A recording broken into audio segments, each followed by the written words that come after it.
Today we're looking at a major flashpoint happening in India, where a single signature on an education policy has, believe it or not, kicked off this massive test for the country's entire federal structure.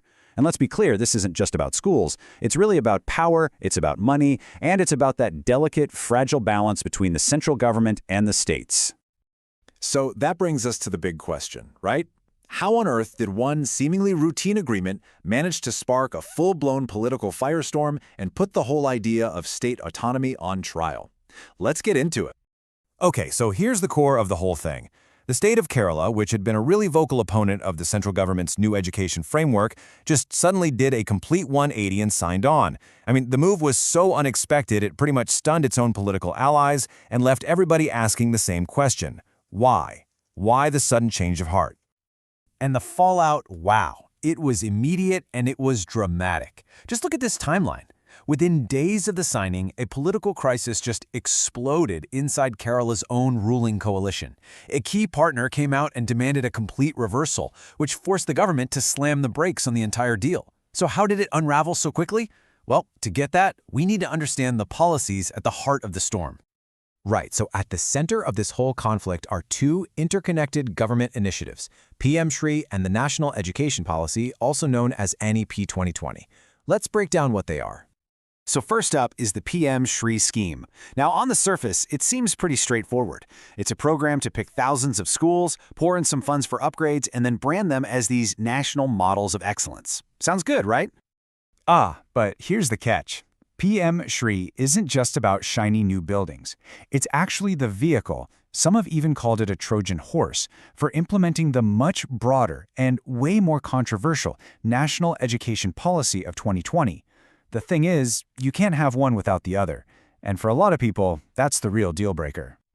So why all the opposition? Well, first, states are saying that this new policy tilts the balance of power way too far towards the central government. They argue it's encroaching on their role in education, which, by the way, is a subject on the Constitution's concurrent list, meaning it's supposed to be a shared responsibility. Then there's the actual content, concerns that parts of the curriculum, like the Indian knowledge systems, could be biased. And finally, for a state like Kerala, which already has high-performing schools, a lot of these national targets just feel like reinventing the wheel. And this is where we zoom out to the bigger picture. You see, this isn't just a debate about education anymore. It's a classic federal dispute. It's a clash between a central government that's aiming for uniformity and states that are fighting to protect their own autonomy. This slide really captures the conflict perfectly, side by side.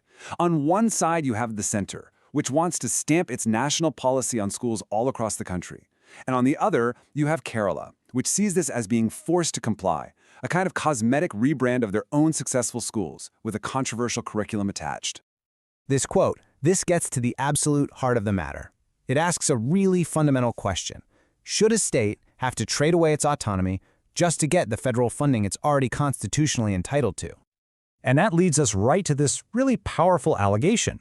The claim here is that the central government is using its control over federal funds to, well, arm twist states that disagree into accepting policies they fundamentally oppose. Now that is a very, very serious charge in a federal system.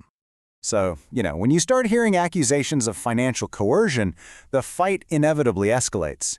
It moves from just being a political disagreement into a major constitutional issue that often ends up in the courts.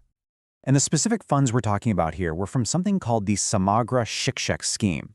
Now, this isn't some minor grant. It's a huge federal program for school education.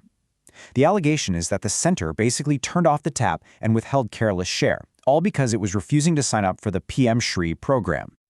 And look, this wasn't just some abstract political squabble. Withholding those funds had immediate real-world consequences. It created a financial crunch in Kerala that was so severe it actually led to delays in paying salaries for teachers and school staff. That was the immense pressure that, in the end, forced the state's hand. So what can a state do to fight back? Well, we're starting to see a clear pattern of legal resistance. Tamil Nadu, which faced a similar situation, has already taken its fight all the way to the Supreme Court. And now, with its own deal on pause, Kerala is thinking about launching its own legal battle to get its funding back. So if we pull back for a second, what are the bigger lessons here? This one episode, this one conflict, is really a critical case study for the health and the future of India's entire federal structure.